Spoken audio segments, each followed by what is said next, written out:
ऋषि कुमारों की, ऋषि कुमारों की, ऋषि कुमारों की। भैया, श्री राम और माता सीता दिखाई नहीं दे रहे हैं। मेरे नेत्र भी उन्हें ही ढूंढ रहे हैं।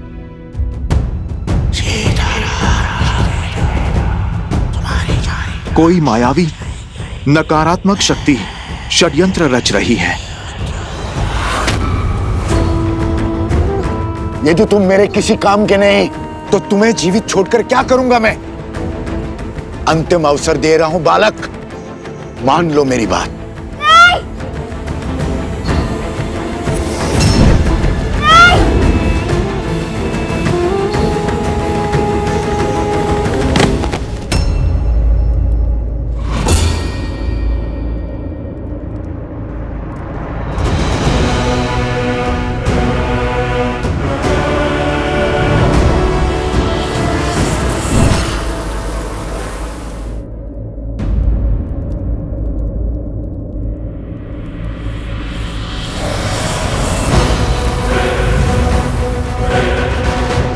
बालक, बालक उठो।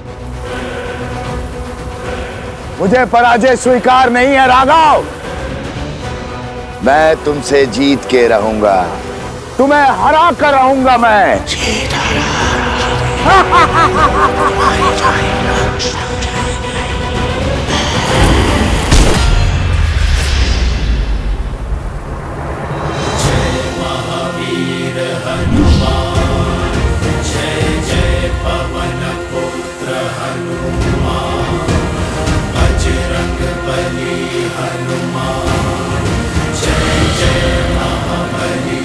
हनुमान,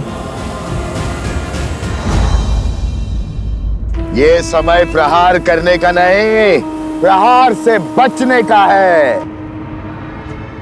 बचा सकते हो तो बचा लो अपना राम राज्य।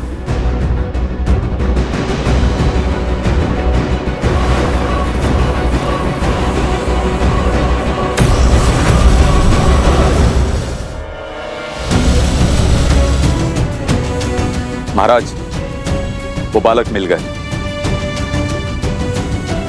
इस बालक को संभालिए आर्य सुमंत। जी महाराज। मुझे इसी क्षण जाना होगा आर्य सुमंत। रथ को सज्ज कीजिए।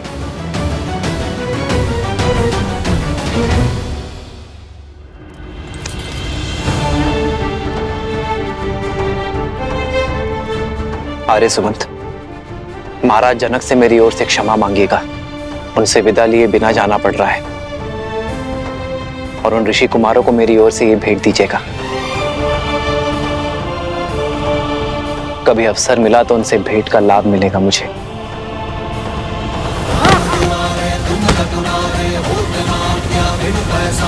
प्रभु के पाश में बंधने को सज्ज होना दुष्ट।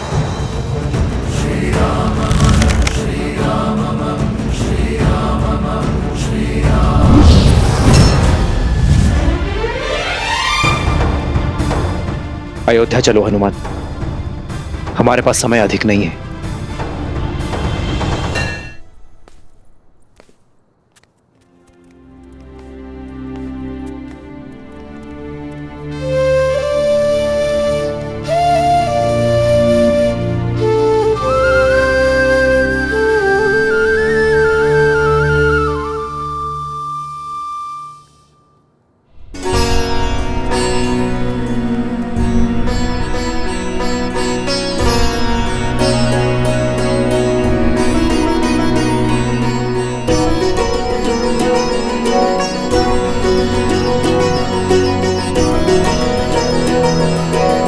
बालकों, मैं जानता हूं तुम्हारी दृष्टि किसे ढूंढ रही है। हम भी कब से तुम्हारी प्रतीक्षा कर रहे थे। मैं ये भी जानता हूं कि इतने असंभव चुनौतियों को संभव कौन कर रहा था। ईश्वर की असीम कृपा है तुम दोनों पर। तुम दोनों केवल धनुर्धारी ही नहीं हो, बल्कि बुद्धिमान और साहसी भी हो। धर्म के अर्थ को समझने की क्षमता भी रखते हो। राजाओं से पराक्रमी और वीर भी हो, और बालकों से नटखट थी। मैं और श्री राम तुम दोनों से अत्यंत प्रभावित हैं।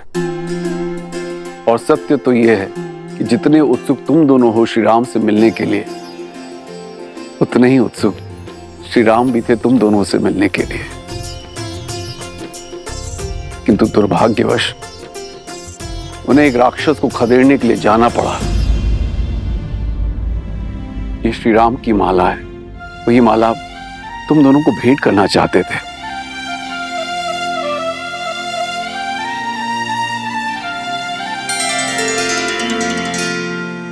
कितना सुंदर रूप है, कितना सुंदर भाव और स्वभाव है, इतनी नम्र छवि। तुम दोनों को देखकर किसी का स्मरण हो आया।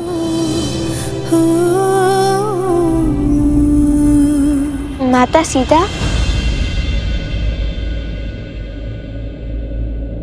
माता सीता भी श्री राम के साथ है?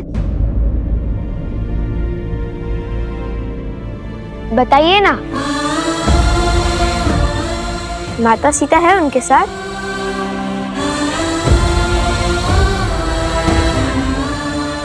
कोई बात नहीं, जब हम अयोध्या जाएंगे तब माता सीता से भी मिलेंगे और श्री राम से भी। हमारी माता कहती है कि जो बीत गया उससे सोच सोचकर दुखी होना व्यर्थ है, इसलिए आगे का सोचना चाहिए। उचित कहा आपकी माताश्री ने। बीते कल के बारे में सोच के दुखी होना ठीक नहीं है। अत्यंत बुद्धिमान प्रतीत होती है तुम्हारी माता। मैं भी उनसे मिलना चाहती हूँ, मुझे भी अपने साथ ले चलो। सुना ना? अवश्य महारानी, वो भी आपसे मिलकर बहुत प्रसन्न होंगी। उत्तर की ओर वन के निकट भगवान वाल्मीकि के आश्रम में ही रहते हैं। उचित है, हम शीघ्र ही आश्रम आएंगे तो भगवान वाल्मीकि का आशीर्वाद देंगे। आप लोग यहां से प्रस्थान करें और आपकी भेंट, आपका पुरस्कार स्वीकार करें।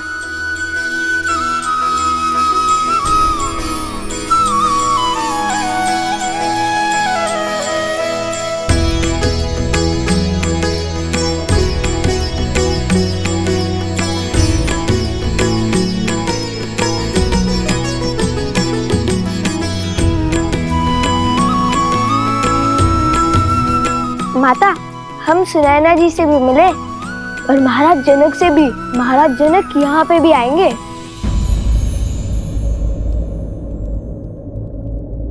महाराज जनक यहाँ आएंगे? हाँ माता। मुझे मिथिला में हुए हर प्रस्ताव के विषय में बताओ। अभी नहीं माता, हम मिथिला से विजेता बनकर लौटे हैं और हमारे उपगुरु वो भली भांति पराजित होकर आए। उनका स्वागत तो कीजिए। पराजित होकर? किससे और कहाँ है उपगुरु? आश्रम के बाहर है, विजेता की सेवा कर रहे हैं। हाँ, लौटते हुए पूरे मार्ग में सेवक की भांति सेवा करते हुए आए हैं। कभी जल का घड़ा तो कभी फल की टोकरी लेकर आए हैं। किसके लिए? आप सभी को मेरा प्रणाम। ये प्रसूता है, मेरी धर्मपत्नी।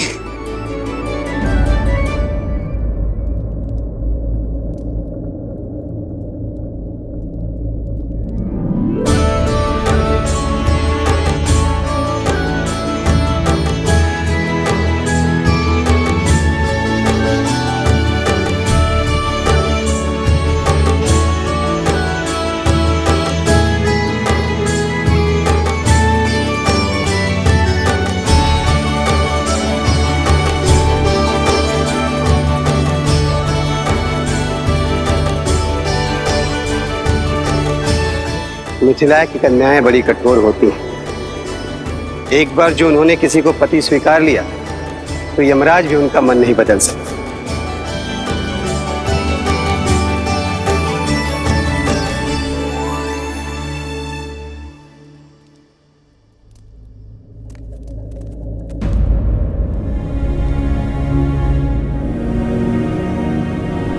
ये क्या, सब चले क्यों गए?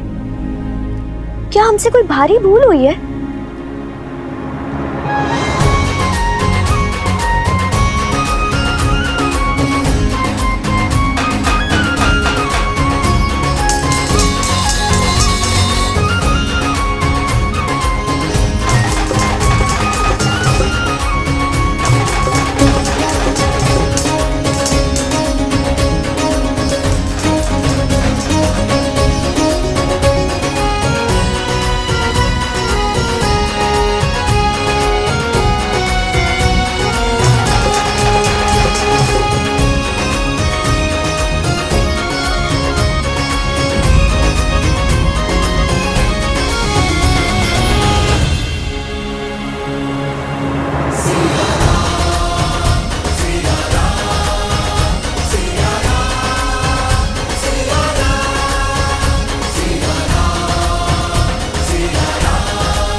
इस समस्त संसार में धर्म के अश्व का घूमना अनिवार्य है। मैंने स्वयं सहस्त्रमुख रावण को मिथिला में विष फैलाते देखा है। उसने एक बालक को अपने माया के भ्रम से बांधा था। किंतु अच्छी बात यह है कि बालकों पर कुविचारों का प्रभाव विलंब से होता है, इसलिए सहस्त्रमुख रावण सफल नहीं हो पाया। किंतु अब हमारे पास समय शेष नहीं है। हमें शीघ्र अतिशीघ्र अश्वमेध यज्ञ प्रारंभ करना होगा। महाराज, क्या अब आप दूसरा विवाह करेंगे अथवा भाभी मां सीता को?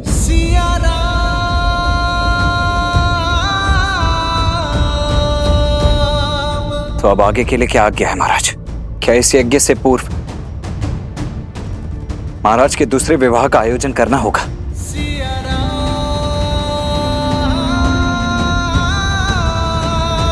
इसकी कोई आवश्यकता नहीं है लक्ष्मी।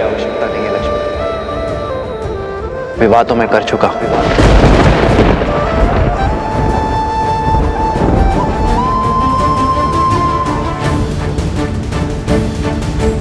सात दिन के पश्चात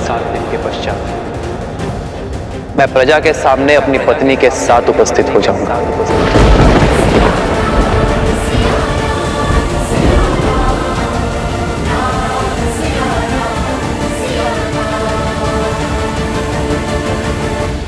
न जाने कहां की होगी वो, किस नगर की होगी वो महारानी, किस धर्म का वहन करती होगी।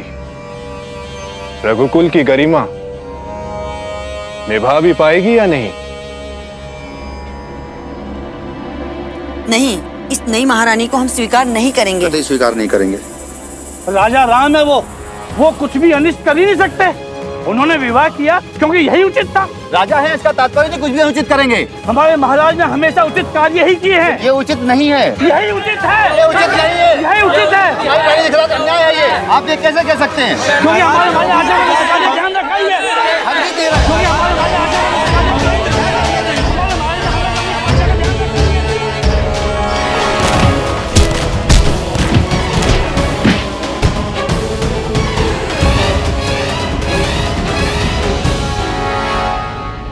माता, वैसे भी उचित ही हुआ। महारानी सीता के बिना श्री राम तो अधूरे हैं। जब हम मिलेंगे तब माता सीता भी होंगी श्री राम के साथ। और तब तक के लिए श्री राम की भेंट है ना हमारे पास।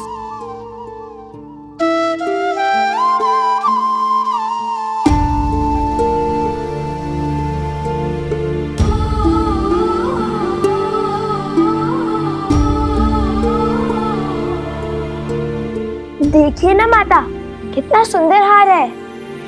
राम सिया राम सिया राम सिया राम, राम सिया राम सिया राम,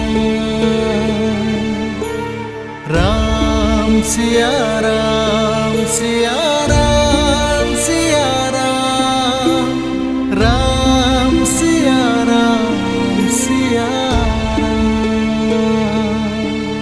मेरे साथ ना होकर भी मुझे पथ दिखाया है तुमने सीते।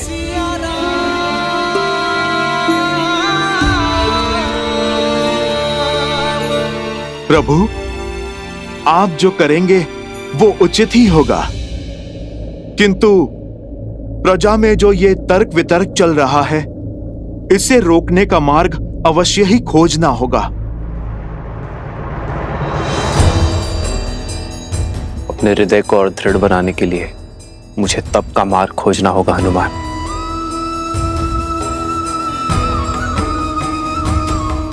जब तक मैं इस कक्ष में हूं, मेरे एकांत में कोई बाधा ना डाले हनुमान।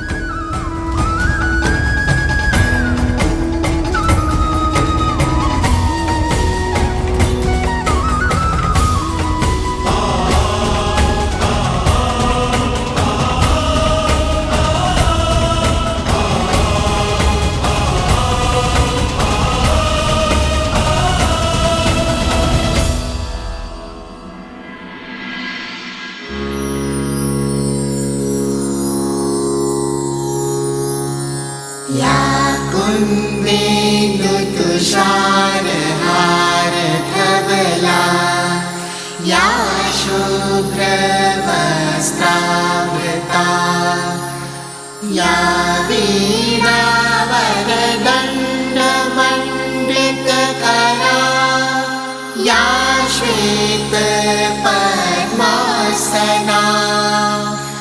या ब्रह्माच्युतशङ्कर प्रभृतिभिः देवे सदा वन्दिता। सा मां पातु सरस्वती भगवती निशेषजाड्यापहा निशेषजाड्यापहा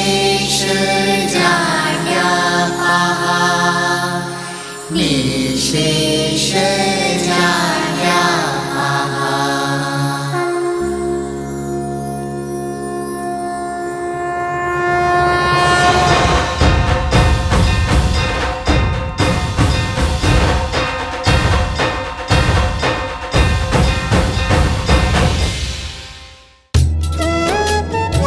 भगवान वाल्मीकि का आशीर्वाद सदा तुम पर बना रहे पुत्रों। उठो। गुरुदेव, आज सरस्वती माता की पूजा क्यों? बताता हूँ, परंतु इससे पहले ये बता दूं कि भगवान वाल्मीकि की क्या इच्छा है।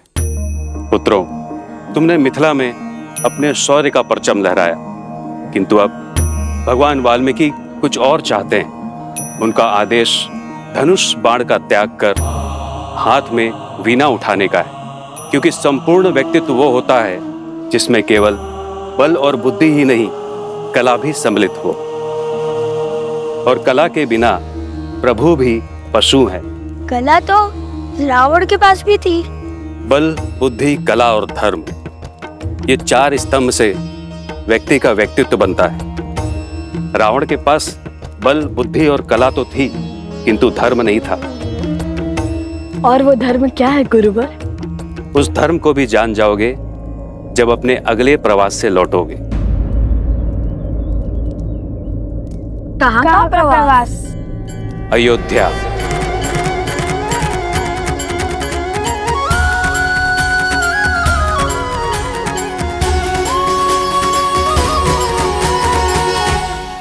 हम तो मिथिला कुमारी के सिवा किसी और को भी महारानी स्वीकार नहीं करेंगे। श्री राम से भी विरोध करेंगे। समझने का प्रयास करो। अयोध्या को यज्ञ की, वो यज्ञ को महारानी की आवश्यकता है। श्री राम ने जिस भी नारी का चयन किया होगा, उसे हमें अपनी महारानी के रूप में स्वीकार करना ही होगा।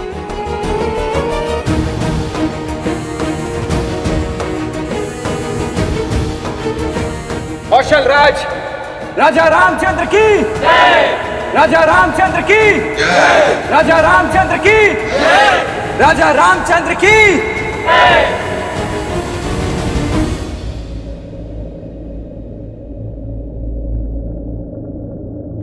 राज्य यज्ञ के बिना अधूरा है और राजा रानी के बिना अपूर्ण है। इसलिए मैंने अपनी प्रिय पत्नी के शोक को त्याग कर इस राज्य को धर्म से सबल करने का निर्णय लिया है। राजा रामचंद्र की जय। राजा रामचंद्र की जय। राजा रामचंद्र की जय। नहीं, अयोध्या की महारानी के रूप में मिथिला कुमारी के सिवा और किसी को स्वीकार नहीं करेंगे। महारानी सीता ही है। महारानी का स्थान हम किसी और को नहीं लेने देंगे। हाँ, तुम बिल्कुल ठीक कह रही हो। हमारी महारानी देवी सीता ही हो सकती हैं। हाँ हाँ, सीता ही हो सकती हैं। महारानी सीता की, महारानी सीता की, महारानी सीता की, महारानी सीता की।